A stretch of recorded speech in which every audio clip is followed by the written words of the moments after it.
예, 빌립보서 1장 오늘 12절부터인데요. 먼저 지난주 거 잠깐 한번 봅시다. 1장 1절에서 26절이 합당한 생활의 이제 실제 부분입니다. 예, 합당한 생활의 실제. 예, 실제가 1장 1절에서 26절.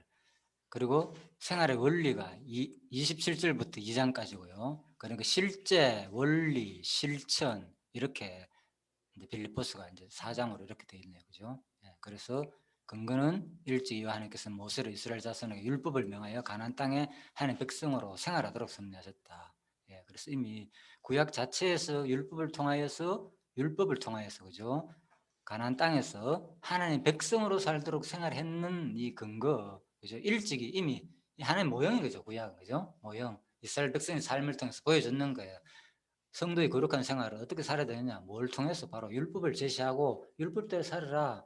그래서 그런 삶을 보여주고 이것은 장차 누가 정치할 내용이냐? 바로 그리스도가 그죠? 이제 누굴 중심으로 택한 자기 지체인 성도를 중심으로 똑같이 또 이 하나님의 새로운 그리스도의 법으로 말미암아 가지고 또 살게 할 것을 그대로 모형으로 보여주신 언약 사건이고 그 언약이 오늘날 와가지고 이제 신약 시대에 바로 예수 당시 때 예수님에 의해서 성취하시고 이번에는 성령이 오셔가지고 그죠? 구체적으로 복음에 합당한 생활을 통해서 우리를 이제 무장하기 위해서 그죠? 그대로 이제 성취하시는 내용이다. 그래서 마지막에 보면은 여호와의 언약을 그렇죠? 네, 언약이잖아요. 이 언약이잖아요. 구약에서 이미 다 보여준 거. 이 언약이잖아요. 율법 여기 출애굽께서 대사 언약을 역사적 사실로 성취해 주신 것이다.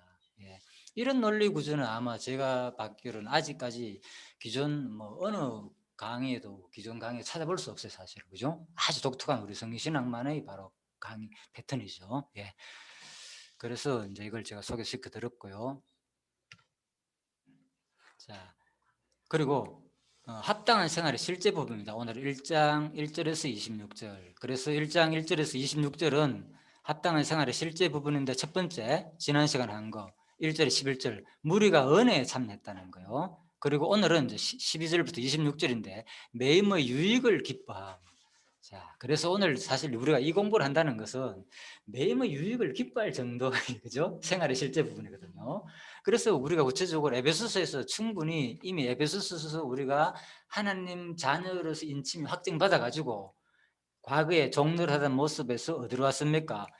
왕자 거지가 그죠? 거지의 옷을 다 벗으리고 왕궁에 들어왔잖아요. 이제 하나님 백성으로 삶을 됐고 왕궁에 딱 들어가 그때부터 이제 생활의 구체적인 실제가 들어가는 거예요. 예를 들면은 이게 에베소가 떨어지는 게 아니고 연관된 내용이란 말입니다. 그죠? 그래서 그렇게 생각해야 돼요. 그래서 그렇게 채워가지고 돌았는데 이제는 아무리 힘들더라도 그죠? 매임의 그 유익을 나름대로 또 규정이 있을 거 아닙니까? 궁정에서 살려면 왕자로서의 신분이 완전 바뀌었다 그랬잖아요. 이제 그 내용은 아니지만은 이제 그만큼 신분이 바뀌었지만 아무리 어려운 환란이 있더라도 그게 그 유익이 있다는 거죠, 그죠? 유익이 있고 또 그 삶을 기뻐할 수 있다는 거. 이 신앙이 보통 신앙이 아니죠. 그러니까 전제가 뭐냐? 에베소서 확실한 하나님에 대한 우리가 은혜에 참여했다는 거. 우리가 확실한 은혜에 참여했다는 게 확정이 되고 난 다음에 그래야만이 우리 일상에서 어떠한 어려움이 오더라도 그것이 나에게 뭐가 유익이 된다는 거죠. 어떠한 어려움이 있더라도 유익이 되고 그 가운데서 기뻐할 수 있는 신앙생활이 된다는 거죠. 자, 이렇게 순서가 됩니다. 마치 이것이 또 에베소서와 빌립보서 전체를 대변해 주는 것 같죠. 하나의 압축된 이것도 뭐 하나의 어떤 벼락탈 구조로서 닮은 꼴이다. 자, 이렇게 보시면 되겠습니다. 그래서 이것은 뭐냐? 창세전에 작정하신 영원한 뜻에 따라 언약하신 말씀을 바탕 두었다. 모든 것이 은혜에 참여하고 이 매임의 유익을 기뻐하는 것조차도 이미 우리가 구약에 다 이제 예언한 대로 꼭 구약이 아니라도 앞선 언약의 예언이라 그랬잖아요. 그죠? 이 일찍이란 근거는 항상 앞에 있는 모든 것이 포함된다 그랬죠. 그래서 여기서 근거는 이제 자 저자께서 구약까지는 올라가지 않았습니다. 가까운 거 뭐 예수께서 제자들에게 하시는 말씀이 뭐냐? 성령이 임하시면 권능을 받고 뭐가 된다? 땅 끝까지 이르러 내 정인이 될 것을 예언했거든요. 그 언약이 지금 성취되는 사건이라는 거예요, 이것이. 그죠? 그럼 조금 어렵죠. 우리가 은혜에 참여하고 매임의 유익을 기뻐하는데 왜 사도행전 1장 8절에 이 언약이 성취된 사건이냐? 그죠? 또 이걸 우리가 이제 이게 이해가 돼야 되잖아요. 그죠? 아, 맞다. 혹시 이해가 되십니까? 이걸 어떻게 연결하면 좋겠습니까? 왜? 다른 것 좀 하면 좋잖아요. 구약에 막 그래서 제가 그걸 찾아놨어요. 마지막에 알려드릴 겁니다. 제 나름대로 좀 쉬운 거를. 그래 이걸 이제 이해가 돼야 되는 거예요. 이게 이 언약이 성취되려면은 좀 이미 매였다가 그 매임 가운데서도 기뻐한다는 이런 내용을 구약을 찾든지 그죠? 아니면 우리가 하나님의 은혜로 택함을 받았든지 좀 이런 것을 찾아가 근거되면 쉽게 이해되잖아요. 그런데 여기서 갑자기 사도행전 1장 8절을 해놨거든요. 그러니까 이걸 우리가 이해해야 되죠. 아니면 고쳐야 되잖아. 잘못됐다고. 분명히 저자께서도 그런 얘기 해놨고. 설명은 못하지만 예. 이해는 하겠어요. 그러니까 한번 예. 그냥 어떻게 이해하면 좋겠습니까? 이게 합당한 생활의 실제가 거지에서 왕자가 된 사람이잖아, 그죠? 그 사람의 왕자가 된 신분으로서의 그 합당한 생활의 실제인데, 우리가 거지에서 왕자가 되려면 우리에게 성령이 임하셔야만이 우리가 신분이 변화되고 하나님 그 백성의 신분이 되잖아요, 그렇죠? 그래서 여기서 이 근거를 성령이 임하시면 우리가 왕자로서 살 수 있는 그런 권능을 받고, 그 권능을 받으면서 땅 끝까지 우리가 하나님의 백성이요 자녀라는 것을 정인으로 살 수가 있잖아요. 그래서 사도행전 1장 8절은 우리가 성령이 임하시지 않으면 왕자의 삶을 못 살거든요. 그런 의미가 있어. 집사님 조금 보충 설명할 거 없습니까? 저는 잘 이해를 못했는데 집사님이 하시니까 이해가 돼요? 거기 보충할 건 없어요. 그러면 하게 하니까 네. 이제 어떤 우리가 은혜에 참여함이잖아요. 하니까 그 권능을 받은 그 권능을 가지고서 사실 사람의 힘으로는 어떤 우리를 은혜에 참여시킬 수가 없는 거잖아요. 근데 어떤 그 권능 때문에 우리가 은혜에 참여하게 되고 또 사실 어떤 뭐 이렇게 어디에 매임을 당하게 되면 감옥에 가거나 그렇게 하면 그게 기쁘지 않잖아요, 사실. 빨리 거기 벗어나고 싶고 그런 생각밖에 안 들 텐데 좀 권능을 받고 하니까 새 사람이 되고 나니까 그 매임조차도 기쁜 거에 그 매임조차도 유익하게 되고 또 거기에서도 다른 사람들을 전도하는 그런 일도 되잖아요. 그래가지고 매임의 유익을 기뻐할 수 있는 그러면은 그러한 모든 것들이 다른 사람들한테 돈이 되는 거죠. 이 사람이 예전에는 아니었는데 또 성령의 권능을 받고서 이렇게 사람이 변했다 하는 거를 다른 사람들이 보고 아 이게 사람이 한 게 아니라 성령께서 하셨구나 하는 거에 대한 증거가 되지 않을까. 자, 포항에서 조금 더 보충 설명할 거 있습니까? 혹시? 이제 뭐냐 그 매임의 유익을 기뻐함이라고 하는 이제 장로님이 그 왕자 이야기를 했잖아요. 소리 조금만 그래야지 적게 떨어뜨리가 너무 큽니다. 바깥에 지장가 있어요. 가만 있어봐. 여기 낮추는 게 뭐냐 마이크 얼음을 멀리 떨어져. 멀리 떨어지냐고 말씀하시죠. 지금 뭐 괜찮아요? 그래도 좀 큽니다. 와, 이 성능이 왜 이렇게 좀 좋아졌나 이게 멀리 놨는데도. 그래 이제 그 매임이라는 건 그 뭐냐 좋지 않은 어떤 우리가 매인다 하면은 그런 생각이 드는데 그 이제 에베소서 공부할 때에 그 왕자로서의 그 왕궁에서의 그 어떠한 그러니까 이제 그 뭐라고 할까 지금 시간이 많이 지났기 때문에 1분 내로 짧게 그냥 요것만 말씀해 주십시오. 1장 11절하고 12장에서 12절에서 26절이 사도행전 1장 8절의 근거가 금방 설명드렸잖아요. 그죠? 선희 집사님하고. 그래서 거기서 조금 보충할 거 있으면 똑같은 말씀이시면 좀 생략하시고요. 보충하려고 더 달리 이해한 게 있으면 말씀해 주십시오. 아니 이제 매임의 유익을 기뻐함이라는 이 단어가 이제 그 어떤 그 왕자로서의 그 삶이기 때문에 그 왕자로서의 그 삶이라고 하면은 조금 그 뭐냐 여러 가지의 제약을 받지만은 그 제약 받는 그것이 이제 유익이 있고 이제 기쁨 우리가 이제 우리 속에 있는 성령으로 이제 매이잖아요 우리가 성령으로 매이지만은 그 매임 가운데서의 그 생활은 반드시 유익이 있고 기쁨이 있다. 그래서 이제 그 일찍이 여기서 근거를 할 때에 이제 그 어떤 그 사도행전 1장 8절 그걸 갖다가 이제 예수님이 선지직으로서의 그 말씀하신 그 말씀이 그 사도행전 1장 8절에서 이제 그 성취로 이제 이렇게 이어지는 예. 그 이상입니다. 예. 자, 예. 야, 마이크 성능이 이렇게 좋아졌나?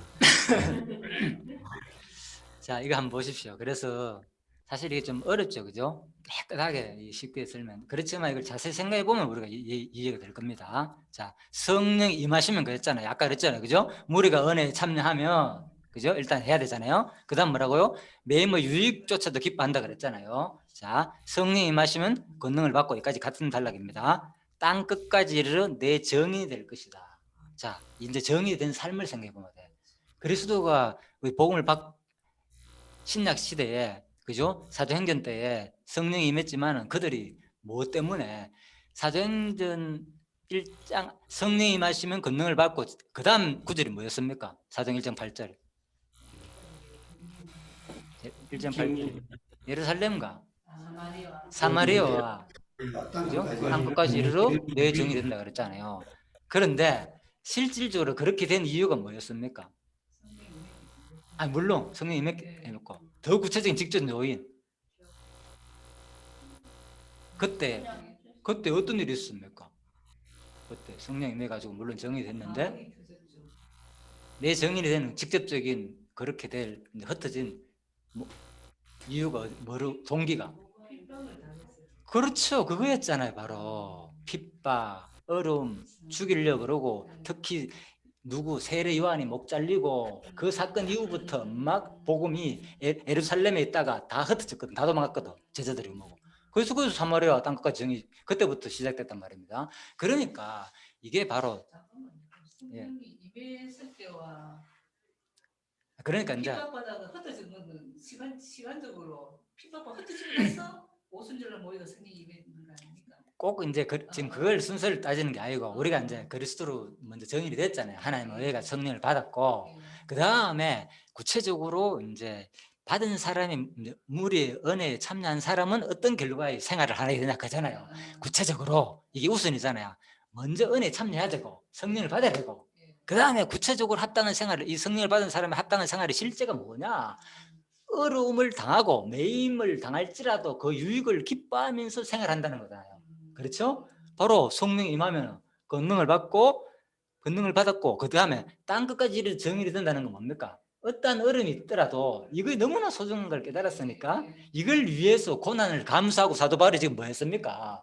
온갖 돌아다니면서 복음을 다 전했잖아요. 매질을 당하면서 어려움을 그렇죠. 배를 가면서 풍랑을 만나면서 수 없는 고난을 당하면서 진짜 굶기도 했고 그런 고백했잖아요. 그죠? 그 얘기거든요. 그래서 이게 바로 오늘 바로 사도행전 1장 8절이 이제 좀 이해가 좀 되죠.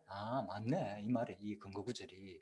그래서 이걸 설명을 우리가 확실히 좀 이해하고 들어가면은 이제 좋다 그 말이죠. 무조건 그냥 읽고 넘어가면은 솔직히 이런 거 이제 따지고 자꾸 캐짜에서 자꾸 묻고 이게 왜 이 언약이 성취되는 거냐? 사도행전 1장 8절이 왜 성취된 사건이냐? 이거 나오잖아요. 이 언약을 역사의 사실로 계시해 주신 것이다. 성취하고 계시되니까 그 말입니다. 자, 그래서 바로 이 구조가 자세히 살펴보면 이해가 되죠. 무리의 은혜에 참여하는 것은 바로 성령을 받았다는 것이고 그 다음에 매임의 유익을 기뻐하고 구체적인 이 과정은 뭡니까? 전부 다 복음 전구하는 과정 속에서 일어나는 어려움들이 있잖아요. 그죠? 그래서 사도행전 1장 8절 근거가 틀린 내용이 아니다. 충분히 이해됐죠? 자, 넘어가겠습니다. 그래서 1장 이제 3절에서 8절 지난주에 한 겁니다. 복음에서 교제하면 함께 은혜에 참여하여 무리를 사모하고 그래서 지난주에 한 가운데서 은혜에 참여한다는 자체가 바로 여러 가지 이제 자기 능력, 영적 재능, 그죠? 특별한 은혜, 하나님의 부르심 받은 것도 됐지만은 또 하나님의 주시는 개인적인 은사, 능력에 또 참여했다. 그것도 되고 그 다음에 또 지식과 모든 총명으로 그래 하나님이 주신 지식이라고 했잖아요, 그죠? 그래 하나님이 주신 지식과 모든 총명, 총명은 뭐냐? 바로 했죠. 통찰력, 분별력이라고 그랬잖아요, 그죠? 이 통찰력, 분별력인데 이 분별력이란 바로 뭐냐? 악에서 선한 것을 가려내는 능력. 두 번째, 선을 택하고 악을 배격하는 거. 이게 구체적으로 우리 이제 복음에 합당한 생활이라는 거예요. 그냥 뭐 이론으로 막 총명해야 되고 통찰력과 분별을 가지는 것이 총명이다. 총명해야 된다. 이것이 합당한 생활이다. 이렇게 하면 좀 막연하잖아요. 개념 자체가 총명한 개념 자체가. 그래서 그걸 풀어나온 게 구체적으로 통찰력과 분별력인데 도대체 뭐 분별력이 뭐냐? 악에서 선한 것을 가려내는 능력이고 선을 택하고 악을 배가는 거. 이게 구체적인 생활이라는 거 우리 삶 속에서. 그리고 또 중요하지 않은 것과 중요한 것을 구별하여 선택할 수 있는 능력. 이런 것이 구체적으로 우리 생활이란 말입니다. 복음에 합당한 생활. 이제 확 와닿죠. 그 얘기인 거예요, 바로.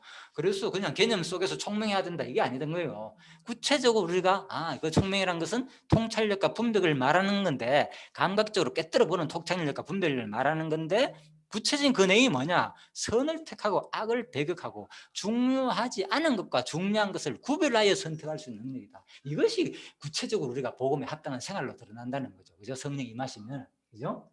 이렇게 살게 한다. 그거 했잖아, 지난 시간에. 자, 그래서 잠시 이제, 그리고 또 하나 마지막, 지극히 선한 것을 분별한다 그랬잖아요. 다 좋은 거잖아요, 그리스도 안에 있으면. 그런데 뭐라고요? 똑같은 지식이지만 뭡니까? 지식과 총명을 겸비한 이 사랑은 지극히 선한 것이 어떤 것인지 분별한다는 거죠. 같은 선이라도 뭐가 더 좋고 뭐가 더 나쁜지, 그죠? 그것을 또 구별할 수 있는 능력들이다. 이런 삶이. 그것이 복음의 구체적인 합당한 생활이라는 거죠. 다 좋아, 다 좋아, 뭐 말씀 이게 아니고 진짜 좋은데 구체적으로 야, 여기 이렇게 하니까 여기 더 좋구나. 이걸까지 우리가 이제 공부할 때 같이 느끼는 거죠. 똑같은 내용이지만, 그죠? 이렇게 할 때 더 우리가 알차구나. 이런 것도 우리가 분별할 수 있는 능력이 구체적으로 우리를 자라게 한다는 거죠. 실제 생활 속에서. 자, 그 얘기입니다. 그래서 제가 이제 똑같은 공부를 하더라도 좀 이 내용을 보면서 하는 거하고 그냥 듣는 거하고 이해가 다르다는 거예요. 그래서 아까 권사님한테 들을 수 있으면, 그죠? 집중적으로 보면서 듣기를 바라면서 아까 그 얘기를 했는 거고. 자, 그건 아무튼 오늘 이제 한번 해보고 안 되시면 또 뭐 할 수 없고 권사님 편하신 대로 하십시오. 자, 오늘 그래서 1장 12절에서 26절입니다. 12절에서 8절 첫 번째 먼저 사도가 매임으로 복음의 진보가 된 사실에 대해서 기뻐함. 그리고 또 살든지 죽든지 그리스도가 종국이 될 것을 소원함. 오늘 앞달력입니다. 12절에서 18절 사도가 매임으로 복음의 진보가 된 사실을 기뻐함. 자, 그래서 이 근거는 일찍이 요한께서 예수께서 제자들에게 자신의 이름을 인하여 사람들이 손을 대어 핍박하여 옥에 넘겨줄 것을 예언하라고 선언하셨다. 그죠? 이미 누가복음 21장 12절 말씀에서, 그죠? 이 모든 일 전에 내 이름을 인하여 너희에게 손을 대어 핍박하며 회당과 옥에 넘겨주며 임금들과 간장들 앞에 끌어가려니와 이 일이 도리어 너희에게 뭐라고? 증거가 되리라. 그렇잖아요. 똑같잖아요. 이 언약이 그대로 성취된 내용이 뭡니까? 오늘 보니까 성령 시대의 사도 바울의 모습이었잖아요. 그죠? 자기가 사도의 모습이 그랬잖아요. 내가 옥에 갇혔는데도 불구하고 오히려 증거가 됐잖아요. 많은 사람들한테. 너무나 딱 맞죠. 그래서 복음서 내용을 잘 목사님께서 찾아놨죠. 그렇지만 또 우리가 구약을 찾아도 상관없겠죠. 구약의 이런 사건들, 비슷한 사건들. 자, 나중에 여러분 생각해 보십시오. 나중에 이제 또 마지막 결론을 내리겠습니다. 자, 그 다음에. 그래서 이제 이 일에, 근데 요 말이 조금 어렵잖아요. 도리어 이 일에 13절에 너희가 증거가 되리라 이런 말 해놨잖아요. 그죠? 증거가 된다는 말은 무슨 말이냐? 자, 요거는 주석을 참고하면 틀렸겠죠. 이 일이 도리어 너희에게 증거가 된다. 자, 본절에 대한 해석은 다양하지만 크게 두 가지로 축소할 수 있다. 첫째로 이 증거란 말은 자 마라티리온인데 신약 시대에서 무엇을 전파하는 행위를 나타내고 증거, 증인, 법적 의미로 사용되었고, 자, 이런 입장을 취한다면 성도들이 예수 그리스도 이름으로 당하는 고난이 그리스도의 재림시 참 그리스도인으로 증거받는 기준이 된다는 것이다. 이 일이 너희에게 증거가 된다. 그래서 바로 다시 볼까요? 이 모든 일에 핍박을 당하고 회당과 옥에서 넘겨줘가지고 관장에 끌려가지고 이런 고난을 당할지라도 이 일이 도리어 너희에게 증거가 된다. 너희들이 나중에 뭐 한다는 거예요? 나중에 이런 일들 비록 당했을지라도 나중에 이 고난이 그리스도의 재림시 참 그리스도인으로서 증거를 받는다는 거죠. 하나님 앞에서. 그죠? 네, 그렇죠. 그런 뜻이 있고, 둘째는 바로 복음을 증거할 기회를 가지게 된다. 이런 뜻도 있다는 거죠. 그래서 볼까요? 다시. 자, 이렇게 너에게 핍박하고 회당과 옥에 넘겨주고 임금들과 관장들 앞에 끌려가는데 도리어 이 일이 너에게 뭐가 된다고요? 두 번째 뜻은 복음을 전거할 기회를 가지게 된다. 그렇죠? 예, 일이 도리어. 그래서 학자들의 견해는 문목으로 볼 때 이 두 가지 견해는 뭐라고요? 모두 다 가능하다. 그죠? 의미가. 예, 그래서 좀 어렵지 싶어가지고 제가 이걸 찾아놨습니다. 참고하십시오. 재림시 그리스도인으로서 정글 받게도 되고 우리가 확실히 그래 네가 잘했다. 네가 진짜 예수의 정이 맞았구나. 하나님께 칭찬받는 것도 되고 또 그 고난을 받았을 때 오히려 그 고난 가운데서 복음을 전거할 기회를 갖게 된다는 거예요. 두 가지 의미가 있다. 자, 그래서 아마 제가 볼 때는 두 번째가 더 좀 가까울 것 같더라고요. 오늘 사도 바울 모습을 볼 때는 그죠? 두 번째 견해가 좀 더 가깝게 느껴집니다. 자, 틀린 건 아니지만 두 가지 다가. 그래서 1장 12절에서 18절 조금 나왔습니다. 사도가 매일매일 복음의 진보가 된 사실에 대해서 기뻐함. 자, 오늘 이 부분입니다. 첫 번째 12절 형제들아 나의 당한 일이 도리어 복음의 진보가 된 줄로 너희가 알기를 원하노라. 자, 12절입니다. 일단 넘어가 보겠습니다. 1장 12절 18절 전체적인 개념 먼저 말씀드리겠습니다. 첫 번째 도리어 복음의 진보를 이루게 된 바울의 투옥의 의를 설명하는 내용입니다. 1장 12절에서 18절 전체 내용이요.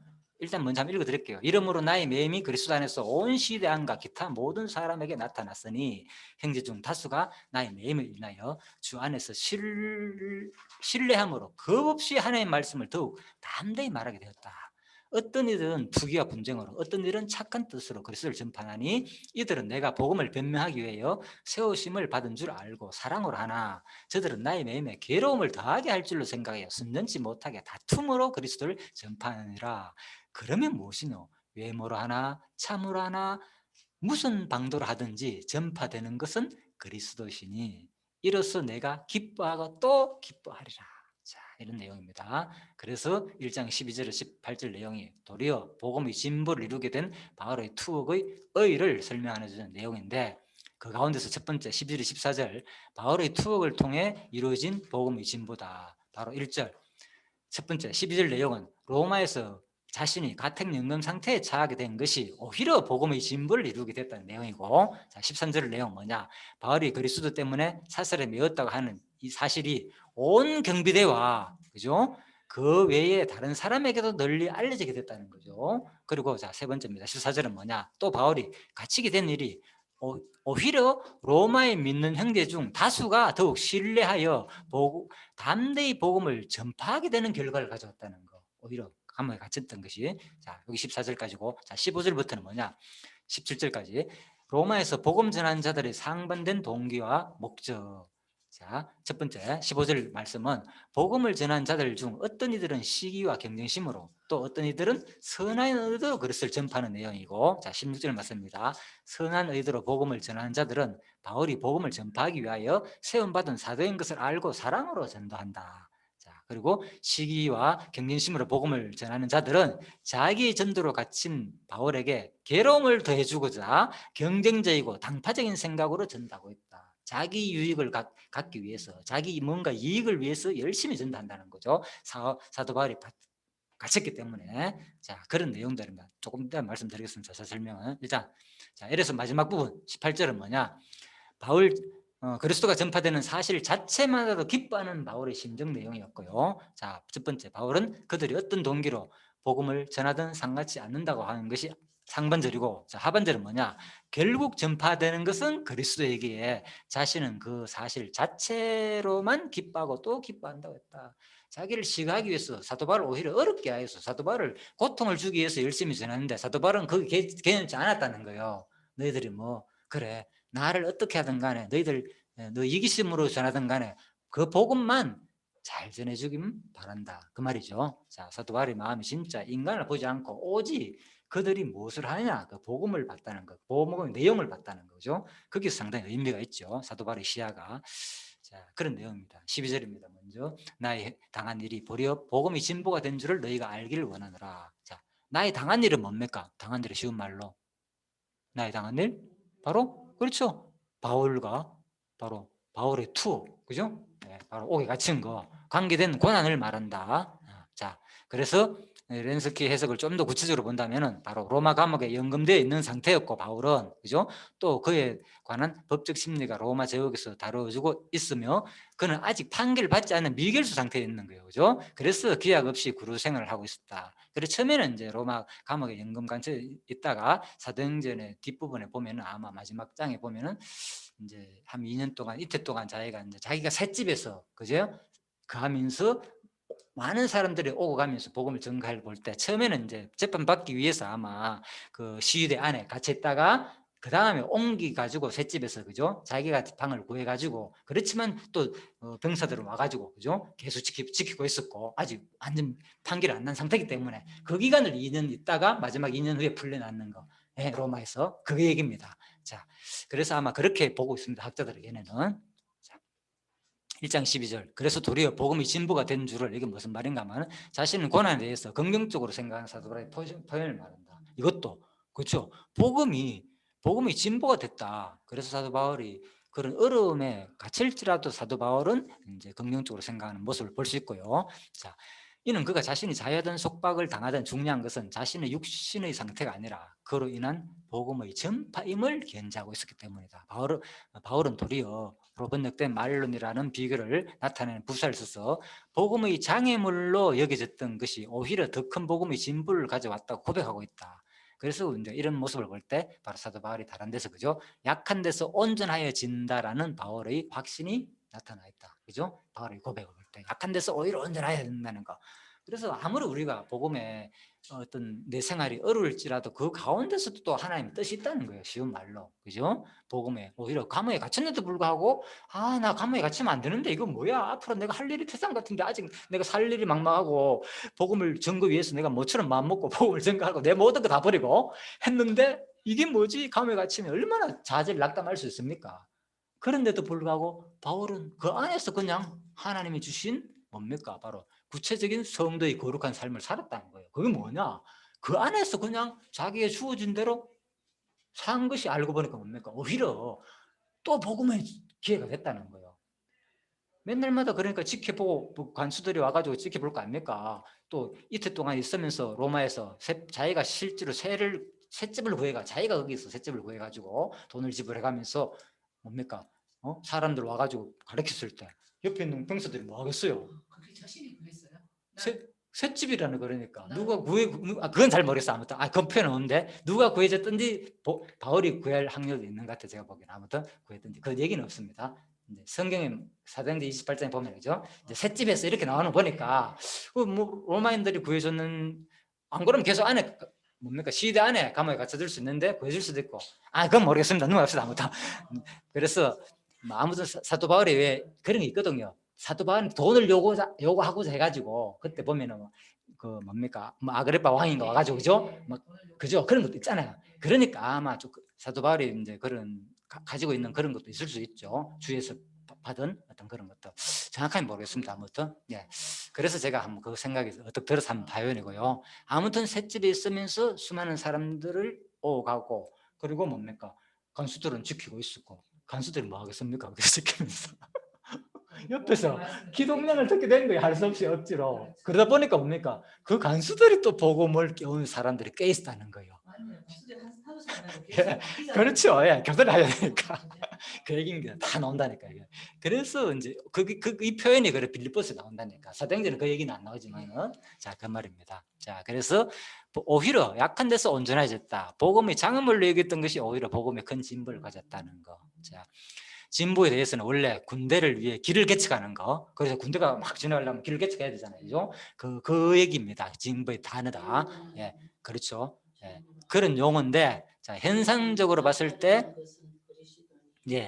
로마로 건너간 것은 분명히 바울이었지만은 로마에 간 실질적 주체는 바울이 아니라 바로 복음이었다. 그렇죠? 복음이 간 거예요. 사실은 그렇잖아요. 하나님께서 이름으로 나의 매임이 그리스도 안에서 13절입니다. 바로 나오잖아요. 시대 안과 기타 모든 사람에게 나타났으니 보십시오. 오히려 자기가 감옥에 갇혔는데 불구하고 이 시대 사람들과 오히려 다른 사람한테 복음 전거가 됐다 그 말이고요. 그걸 지금 저 시대 아니가 셋집이라는 표현 아닐까요? 나도 그렇게 이해했습니다. 일단 그건 모르겠습니다. 여기서 정확한 표현이 없으니까 그렇잖아. 처음에는 이제 시위대 안에서 갇혀 있다가 그죠? 나중에 자기 셋집에 있을 때 뭐 그 두 가지 이해도 상관없습니다. 아무튼 일반적으로 셋집이 나오니까 사도행전에 일단 셋집에 온 건 분명한 것이고 처음엔 분명히 이제 재판하기 위해서 시위대에 좀 구금했을 것이고 아직 시간이 너무 많이 걸리니까 아마 그죠? 그 안에 계속 가두적인 거라서 아마 옮긴 것 같은 것입니다. 느낌은. 시대란 말이죠. 그렇죠. 예. 나의 매임이 그리스도에 나타났나니 그래서 나의 매임과 시대란 말을 통해 바울이 아직도 풀려나지 않고 있다는 사실과 본서가 바로 투옥 상태에 쓴 옥중수심을 알 수 있다. 자, 그래서 사도행전 28장 30절에 의하면 바울은 2년 동안 시대 안의 감옥이 아닌 셋집에서 상당한 자유를 누리며 생활한 것으로 나온다. 당시에 그가 시대 감옥에서 나와 군령 밖에 생활했음에도 불구하고 시대 안에 매여 있는 것처럼 기록한 것은 바로 과거를 해석하면서 이제 그죠? 이 부분을 썼기 때문에 이런 표현이다. 자, 그 얘기입니다. 자, 그래서 61년경에 바로 로마 도착과 투옥이 되거든요. 61에서 63년 사이에 기록된 내용이거든요. 빌립보스는. 그래서 첫 번째 에베소서, 빌레몬서, 빌립보스, 골로새서 이런 순서로 이제 기록됐다고 봅니다. 그 빌립보스는 아마 그죠? 62에서 63년 사이에 기록됐다. 연도에 다 쓴 그렇죠. 61에서 63년에 썼는데 아마 에베소서 가장 먼저 썼고 순서적으로 그죠? 빌레몬스가 중간에 포함되어 있고 나머지는 순서대로 거의 그죠? 에베소서, 빌립보서, 골로새 순서였다. 아무튼 골로새서가 제일 나중이니까 그죠? 옥중서 중에서 자 에베소서, 빌레몬서, 빌립보서, 골로새서가 다 옥중서 네 가지 그죠? 자 그겁니다. 자 이렇게 대충 참고하면 됐습니다. 자 사도행전 28장에 보면은 바울이 온 이틀을 자기 셋집에 유하며 보십시오. 또 표현이 자기 셋집이라고 또 표현했거든요. 그래서 아마 사도 바울이 또 내가 이걸 읽으면서 그런 느낌이 들었어요. 그래서 또 자기가 거하는 셋집이니까 또 자기라고 표현을 했었고 정확한 건 일단 자기 셋집이라고 했고 자기에게 오는 사람을 다 영접하고 그러니까 마음껏 그죠 할 수 있었고 자 담대히 하나님 나라를 전파하며 주 예수 그리스도께 관한 것을 가르치되 그만한 사람이 없었더라. 자 그렇지만 분명히 지키고 있었다 그랬잖아요. 항상 그죠. 자 그런데 지키는 가르친 내용이 뭐였습니까? 하나님 나라를 전파하며. 예. 그래서 제가 신약 사복음서 가운데서 그 예수께서 전한 복음이 뭐냐? 복음에다가 앞에 수식어가 뭘 넣어야 그랬습니까? 제가. 그렇죠. 하나님 나라 복음을 전했다. 그냥 복음이 아니고 그 앞분 수식이 하나님 나라의 복음을 예수께서 전했다. 자, 이게 엄청 많이 나와요. 찾아보면 바로 사도 바울도 똑같이 뭡니까? 하나님 나라를 전파했는 거예요. 다른 게 아니고 하나님 나라를 전파하면서 누굴 가르쳤느냐? 예수에 가르쳤다. 예. 성경이 뭐로 되어 있습니까? 3대 언약으로 되어 있잖아요. 3대 언약을 하나로 합치면 뭡니까? 하나님 나라였잖아요. 근데 그 내용은 누구냐? 예수께서 성취할 내용이다. 그게 딱 맞죠. 예. 우리 공부하는 것이 그죠? 자, 그렇게 보시면 되겠습니다. 한편 그의 매임이 자 여기까지 마십시다. 그리스도 안에서 알려졌다는 것은 무슨 의미인가? 아까 그랬잖아요. 알려졌다는 거. 이것은 크게 두 가지 의미를 함축한다. 첫째, 바울이 투옥된 이유가 개인적 범죄 때문이 아닌 그리스도의 복음 때문이다. 그래서 사도 바울이 고에 갇힌 것은 바로 복음 때문에 갇혔다는 것이 사람들한테 알려졌다는 거예요. 시대와 온 사람들한테 알려졌다는 뜻도 있고 또 두 번째는 뭐냐? 바울이 감옥에 있는 동안에 그의 삶 전도를 통해 주위 사람들이 감동을 받고 그리스도의 복음에 영향을 받기 시작했다. 그죠? 네, 두 가지 의미가 다 포함되겠죠. 자, 그렇게 이해하시면 되겠습니다. 그래서 사실 우리가 이런 것들 알려졌다 이런 거 하니까 읽고 넘어가야 되잖아요. 그러니까 우리 구체적으로 이런 것을 참고를 안 하면은 그 내용을 잠깐 이야기 제가 힘들겠다 싶더라고요. 그래서 제가 이걸 여러분과 똑같이 제가 도움 받았기 때문에 아마 여러분들도 같이 도움 받는 게 안 좋겠나 싶어서 말씀드린 겁니다. 그래서 온 시대란 말은 바로 뭐냐? 시대 안에 해당하는 자 프라이토리오는 원령, 프라이토리오는 뭐냐? 바로 로마 집정관의 직무 장소를 말한다. 그죠? 온 시대 안에. 아까 그랬죠. 그리고 집정관 안에 갇혀 있다가 아마 셋집으로 옮기는 그런 느낌이 든다고. 여기서는 총독관저 혹은 궁전 내의 관정으로 번역할 수 있다. 그렇잖아요. 그래서 복음서에는 총독의 관정을 번역했고, 그래서 시대 안에 있다가 자 황제 그리고 또 황제의 최측근이 책임을 맡고 황제나 귀족의 친척 등이 소속된 경우도 많거든요. 그래서 시대 안에 사람들이 복음을 들었다는 것은 주로 누가 복음을 들었겠어요? 황제의 측근들에 의해 가지고 시대가 된 사람들이 복음을 듣게 됐다는 거예요. 그렇죠? 예, 그렇죠. 주로 귀족 출신. 원래 그렇잖아. 적어도 황제 시대 안에서 황제의 최측근에서 근무할 정도 되려면은 가까운 사람들 친척을 안 쓰겠습니까? 그 얘기인 거예요. 지금 말로. 자, 이런 사람들이 이제 복음을 전파하게 됐다. 그래서 로마 시위대의 시병들과 관련된 황제 친척들과 그 밖의 시위대 및 바울을 방문한 자들에게 복음이 전파됐다는 것을 암시한다. 그래서 수감된 바울은 상태에 있었고 계시 감시를 받고 있었고, 그렇죠? 예. 감시자들은 교대로 돌아가며 바울을 지켰다. 아까 설명드렸죠. 예. 이런 과정 가운데 많은 사람들이 바울과 접하면서 그에게 복음을 듣게 된 것이다. 예. 또한 이 간수들을 통해 그들의 가족에게도 복음이 그죠? 로마의 많은 사람들에게 복음이 전파된 것으로 볼 수 있다. 그죠? 바울은 그가 처한 어느 곳이든지 그리스도의 복음을 전하며 그리스도의 향기를 날렸음을 우리가 알 수 있다. 자, 이게 바로 뭡니까? 성도의 거룩한 생활이라는 거죠. 사도 바울의 모습, 이런 삶 자체가. 자, 기타 모든 사람들에게. 그래서 자, 영역본에서는 자, KJV에서 그죠? 다른 모든 장소로 번역했다는 이것은 오역이다. 막 비판하고 있죠. 이건 잘못, 장소가 아니다. 왜? 이 뜻은 기타 모든 사람이라는 것은 여기서 나오는 자, 로이포스는 바로 뭐냐? 남겨진, 그죠? 예. 남겨진, 이 두 번째 나오는 거예요. 로이포스. 그죠? 이것은 뭡니까? 남겨진, 남은 이런 뜻인데 무슨 장수가 다하냐 이 말입니다. 나름대로 이제 자기 주석을 또 비판해 놨습니다. 번역본들을. 그리고 한국의 성경은 그 남은 모든 사람에게 번역했다 하면서 그래도 개혁 성경은 잘했다고 말하고 있죠. 말은 안 하지만은 그래서 바울과 접하게 된 이방인들과 그리스도인들 통틀어 가리키는 표현으로 본다. 남겨진 자들이다. 자, 아무튼 그런 뜻이기 때문에 예, 다른 장소는 아니다는 거죠. 남겨진 사람들에게.